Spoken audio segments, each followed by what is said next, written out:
G'day, g'day. So we got another video here on beginner's tips. This one's going to be for Assassin's Creed Odyssey. So full disclosure, I actually have not played virtually any other Assassin's Creed games to their completion other than this one, which I'm completely done except for the DLC. But I just wanted to go through 5 very basic beginner tips, just sometimes as reminders, or maybe if you kind of just jump into the game and aren't really paying attention to certain things, that could be really helpful. So the first thing is to remember to save. Obviously that sounds really basic, but it does have autosave. However, what can happen is if you go into a certain area where there's danger, or there's enemies, and let's say that you've cleaned them all out, maybe you get a mercenary comes along and you kill the mercenary, and then you walk out of the area, or you're getting close to the area, getting out of it, and then another mercenary shows up, and then say it's early in the game, or for whatever reason you die, then you've just lost everything that you've done, or you might have lost half of it. So especially I think in the early going for the game, if you're in a position where you've killed a mercenary or killed a bunch of enemies, then sometimes it's good just to walk out of that danger area, because you're not allowed to save within those areas. Get out of the area, just temporarily even. Save the game manually, so at least that you know that what you've just accomplished, you're not going to lose. But then you can go back in and clean up the rest of them. So that's something that you wouldn't really think of, but just the way that the game saves is that you can lose a lot of your information.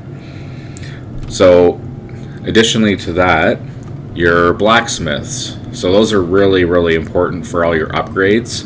So for your inventory, if you want to say upgrade, because I'm at level 78 now, but obviously I've been upgrading a lot of my items to the same amount. This one I don't worry about because I just use it for its perks.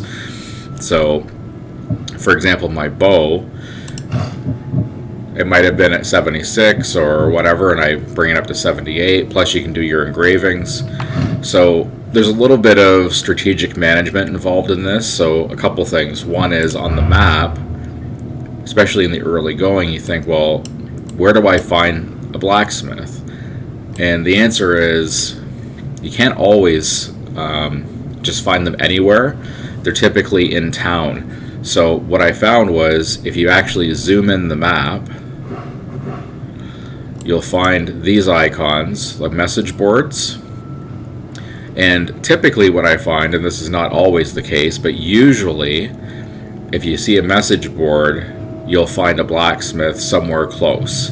It doesn't mean that it always happens, but in a lot of cases it does. So you got here, there's 2 message boards, there's another one over here.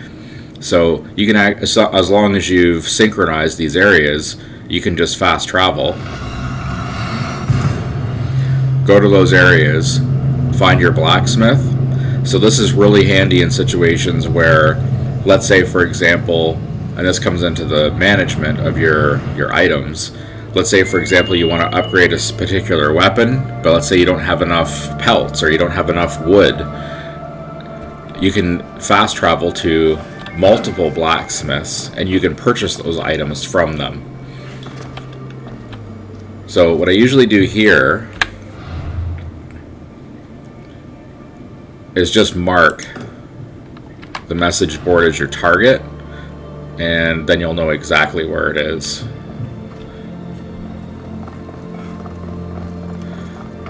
And if you can see up at the top of the screen, I already have the symbol for the blacksmith here, 103 meters away.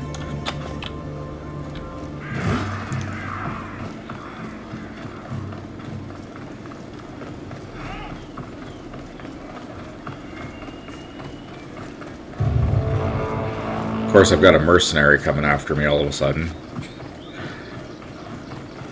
Here he is. Okay, so you go talk to him. Typically you want to sell your trade goods. Now, for example, so let's say, well, this is a good example actually. So let's say that I wanted to upgrade this item and I needed 4,000, what are these called? Iron metal, and I needed 2,000 pelts. So obviously I don't have enough of either of those. So let's say that that was what my main goal was. I can actually scroll right to the bottom, and this is where you're going to find all the materials. So I can buy over 1,000 wood, I can buy my iron metal, I can buy pelts, and the obsidian glass as well. So you can just keep repeating that until you have enough. Granted, obviously you have to have enough drachmae in order to buy that, but that's where it comes into the strategic part of managing your materials that you need to upgrade and also your money. The other thing obviously that you can do is you can dismantle. So if you have a lot of extra items, you can dismantle them, or if you needed money, you could sell them to the blacksmith. So it kind of becomes this game of balancing your money with the amount of materials that you have in order to accomplish what you want to upgrade. But like I said, being able to go to multiple blacksmiths all over, if you have lots of money, or you can sell some of your armor or your weapons, that helps, gives you more drachmae, and then of course then you can buy your pelts and whatever else that you might need to upgrade your weapons. So that's another really good thing to do. Now I'm gonna move just so I'm not getting interfered with. I did mention message boards, so that's the next point. Message boards are basically kind of like side missions where people in the town just put forth different ideas of what they would like to have done. So it could be killing a bounty hunter, it could be going to kill animals, finding somebody that's missing. But what I always recommend for this is just sign up for all of them, because invariably what can happen is if you're out just exploring and then you infiltrate a camp of some kind and you kill everybody in the camp, you could actually by accident even succeed one of these missions, and then you get your XP, and then you get your drachmae, and you get all of this other stuff. So it's good to just automatically agree to all of these anyway. The worst thing that's going to happen is you're going to get a message that pops up on the screen eventually that just says this one's no longer available. I find that they tend to cycle, so you'll probably see something similar to that again. Other than that, the other thing to know, this is super basic, but again, if you don't do it in the beginning, let me see if I can find some enemies here without just picking on townspeople.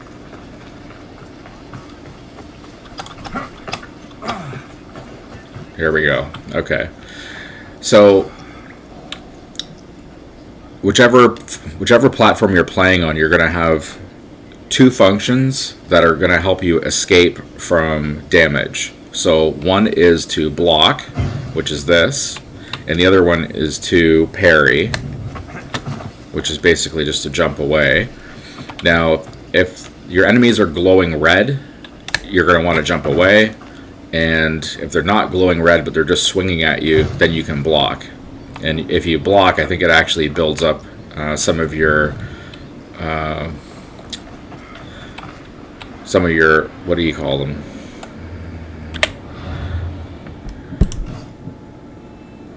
Adrenaline, that's it. Your adrenaline segments. So I'm just going to engage this guy. You want to start? There's a block.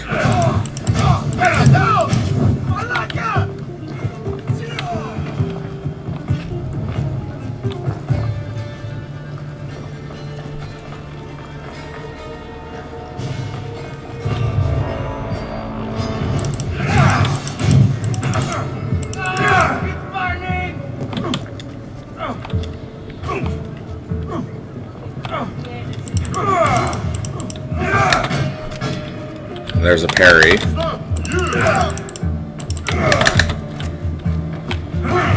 Another block.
I think he's got an animal. There's something growling. It's a wolf or something. So anyway, that gives you an idea of how to do that. So those are 5 quick tips for really basic beginner tips. I'm gonna go ahead and finish this one offline. But yeah, that gives you an idea. If you do those things, it really can help you in the beginning of the game. Later on, it helps obviously too, but especially in the beginning when your drachmae and all of your different goods and your items are at such a premium, and it's so important to upgrade your armor and your weapons and to do your engravings. At that point in the game, when it's early, it's really critical to do that because it makes a huge difference when you're fighting enemies. That those things are, in my opinion, are probably the most important. So if you have ideas that you think are the most important for you, then go ahead and feel free to provide the feedback, and we'll see you in the next one.